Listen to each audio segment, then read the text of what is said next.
প্রতিদিন 100 বার যে সুবহানাল্লাহ বলবে ডাইরেক্ট নগদে 1000 নেকি সে নগদ পাবে।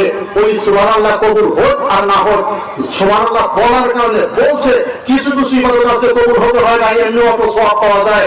তার মধ্যে 100 বার যে ব্যক্তি সুবহানাল্লাহ পাঠ করবে নিরলায় নির্জনে সুবহানাল্লাহ সুবহানাল্লাহ সুবহানাল্লাহ আত্মবিশ্বাসের সাথে যে ব্যক্তি সুবহানাল্লাহ পাঠ করবে 100 বার, ডাইরেক্ট নগদে তাহার 1000 নেকি তাহার আমলনামায় লেখা হবে, 1000 গুনাহ আল্লাহ পাক সঙ্গে সঙ্গে মাফ করে দিবেন। সুবহানাল্লাহ কি জোরে বলতে পারলেন না? কারণ আপনারা চক্র থাকে ওই সিঁড়ি ঘরে গিয়ে বেশিরভাগ লোক ওই সিঁড়িটা দেখেনি, আটকেল ডাব্বাই করে আসবে। 70 বছর বয়স হয়েছে, 80 বছর বয়স হয়েছে, এত সিবি এত নায়িকাদের নাভি দেখতে ইচ্ছা করে। এই 70 বছরের যুবকেরা তাদের থাকা কথা মসজিদে, 12-14 বছরের বৃদ্ধরা থাকবে সিঁড়ি ঘরে। কারণ আমাদের দেশের 70-80 বছরের যুবকেরাই কি সুন্দর নায়িকাদের নাম দেখতে যাচ্ছে। এই সিঁড়ি ঘরগুলোতে ঢুকবেন, প্রত্যেক বুড়ো মানুষদেরকে বের করে দিবেন, সবের কাজ হবে। যারা বুড়ো মানুষ আছে লাঠি পর্যন্ত সিঁড়ি দেখতেছে চা খাওয়ার নাম করে, চা খাওয়া শেষ, আমি এই চায়ের স্টোর ভাইদেরকে বলবো দয়া করে বৃদ্ধ লোক যারা গেছে সব টিকারি করে দিবেন, একটা মুরব্বীকে চান্স দিবেন না। চা খাওয়া শেষ বের হয় মসজিদে দেখবে, উল্টো কাজ করেন মিয়া। রাগ করতেছেন নাকি? 100 বার সুবহানাল্লাহ পাঠ করবেন, এই আমলটা মনে রাখবেন। কতবার? 100 বার। তাহলে বিনিময়ে কি পাবেন? 1000 নেকি সঙ্গে সঙ্গে আপনার আমলনামায় লেখা হবে এবং 1000 গুনাহ ডাইরেক্ট কাট করে দেওয়া হবে। সুবহানাল্লাহ। তারপরে কিছু কিছু আমল আছে যে আমলের নগদ নেকি পাওয়া যায়, কবুল হওয়ার দরকার নাই। যেমন কাউকে যদি সালাম দেন আসসালামু আলাইকুম, সঙ্গে সঙ্গে 90 নেকি, এই সালাম কবুল হওয়ার দরকার নাই, সালাম দিলেই 90 নেকি পাওয়া যায়। নবীজির উপর যদি কেউ একবার দরুদ শরীফ পাঠ করেন ডাইরেক্ট 10টি নেকি পাওয়া যাবে, ডাইরেক্ট 10টি গুনাহ মাফ হয়ে যাবে। এই দরুদ শরীফ কবুল হওয়ার দরকার নাই, আল্লাহুম্মা সাল্লি আলা মুহাম্মাদ বললেই সঙ্গে সঙ্গে 10 নেকি, সঙ্গে সঙ্গে 10টি গুনাহ মাফ হয়ে যাবে। চিল্লায় এখন সুবহানাল্লাহ। প্রত্যেক ফরজ নামাজ শেষে যে তাসবিহগুলো আপনারা পাঠ করেন, 33 বার সুবহানাল্লাহ, 33 বার আলহামদুলিল্লাহ, 33 বার আল্লাহু আকবার, একবার লা ইলাহা ইল্লাল্লাহু ওয়াহদাহু লা শারীকা লাহু লাহুল মুলকু ওয়া লাহুল হামদু ওয়া হুয়া আলা কুল্লি শাইইন কাদির। এই দোয়াটা দিয়ে তোমার 100 বার হলো, 5 ওয়াক্ত নামাজে 500 বার হবে, 360 বার পড়লেই তার জন্য জাহান্নামের আগুন হারাম হইয়া যাইবে। অথচ আপনার 5 ওয়াক্ত নামাজে 500 বার হচ্ছে, তাই তো আলহামদুলিল্লাহ বেশি হয়ে গেল। কথা বুঝতে পারছেন? আপনার জীবনের সকল গুনাহ মাফ হইয়া যাবে।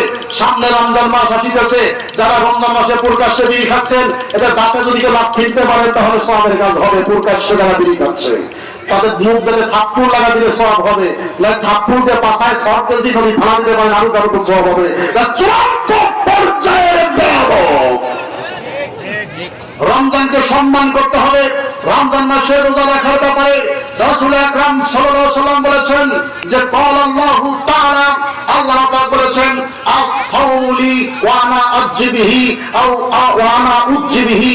রাসূল আকরাম সাল্লাল্লাহু আলাইহি ওয়াসাল্লাম বলেছেন রোজা হচ্ছে আমার জন্য, এর প্রতিদান আমি নিজেই তার হয়ে যাই। সুবহানাল্লাহ। রাসূল আকরাম সাল্লাল্লাহু আলাইহি ওয়াসাল্লাম একদিন খুতবা করতেছিলেন, এর মতো অবস্থায় জিবরাইল ফেরেশতা আসলেন, রাসূলকে 3টি সংবাদ শোনালেন। রাসূল 3টি সংবাদ শুনে আমিন বললেন। তার মধ্যে একটি সংবাদ ছিল, হুজুর যারা রমজান মাস পেলেও নিজের জীবনের গুনাহগুলোকে মাফ করে নিতে পারলো না, তাদের উপরে আল্লাহর লানত, সমস্ত ফেরেশতাদের লানত, সমস্ত নবী রাসূলদের লানত। হে নবী আপনি তাদের উপর লানত দিন। নবীজি বললেন আমিন, সঙ্গে সঙ্গে কবুল হয়ে গেল। রোজা মাসে রোজা যে না রাখবে তার উপর আল্লাহ লানত করবে, ফেরেশতাদের লানত করবে, নবীজি লানত করবে। এই সমস্ত শয়তানরা ইবলিস শয়তানের চাইতে নিকৃষ্ট। রোজা রাখেন না কেন? হাত তোলা দেখি। এখন তুলতে লজ্জা হচ্ছে, তাই না? রোজা রাখবেন কিন্তু। সময় তো হাজির, কাল কিয়ামতের ময়দানে নবীজির সুপারিশ ছাড়া একজন ব্যক্তির হিম্মত নাই। মার্শের থেকে মাদ্রিদ পর্যন্ত, অস্ট্রেলিয়া থেকে কানাডা পর্যন্ত কত রাজা, যত প্রেসিডেন্ট, যত বিজ্ঞানী, যত সায়েন্টিস্ট, যত দার্শনিক, কবি, সাহিত্যিক, যত বড় বেলেট কেনা হয়, যত বড় গাছের আগা কেনা হয়, নবীজির শ্রদ্ধা সম্মান যারা দিতে না পেরেছে, মুসলমান যারা হতে না পেরেছে, নবীর দরুদ না পড়েছে, কিয়ামতের ময়দানে নবীর সুপারিশ যে না পাবে, এই ব্যক্তির হিম্মত নাই কাল কিয়ামতের ময়দানে জান্নাতের একটু সুগন্ধি পাবে। সুতরাং নবীজির সুপারিশ পাওয়ার জন্য নবীর পথটাকে সুন্দর শক্ত করে ধরতে হবে। নবীজি যে সব কাজ দিয়েছেন কাজগুলো করতে হবে। আপনার প্রত্যেক নামাজের পরে, নামাজের আগে ওযু করেন, ওযু করার পর নবীজি সুন্দর ছোট্ট একটা আমল দিয়েছেন, এই আমলটা সবাই করবেন। ওযু করার শেষে একবার কালেমা শাহাদাত পাঠ করুন। রাসূলুল্লাহ বলেছেন জান্নাতের 8টি দরজাই খোলা থাকিবে, আমার উম্মতেরা যে দরজা দিয়ে খুশি সেই দরজা দিয়ে প্রবেশ করতে পারবে। কালেমা শাহাদাত পড়ার অভ্যাস আছে কার কার? হাত তুলে দেখি। নারায়ে তাকবীর, লিল্লাহি তাকবীর। আল্লাহ আমাদের সকলকেই জান্নাতুল ফেরদাউসের সর্বোচ্চ মাকাম দান করুন, বলেন আমিন। এক নম্বর আমল মনে রাখবেন, ওযু করার শেষে অবশ্যই কালেমা শাহাদাত পাঠ করবেন করবেন করবেন। স্ত্রীকে করাবেন, মাকে করাবেন, বাপকে করাবেন, সন্তানকে করাবেন। কারণ ওযু করার শেষে কালেমা শাহাদাত পড়তে মাত্র 10-12 সেকেন্ড সময় লাগে। ওযু করার শেষে কালেমা শাহাদাত পাঠ করলেই আপনার জন্য সর্বোচ্চভাবে জান্নাতের 8টি দরজা খোলা থাকিবে। সুবহানাল্লাহ। প্রত্যেকদিন সকালবেলায় ঘুম থেকে উঠে ফজর নামাজ পড়বেন।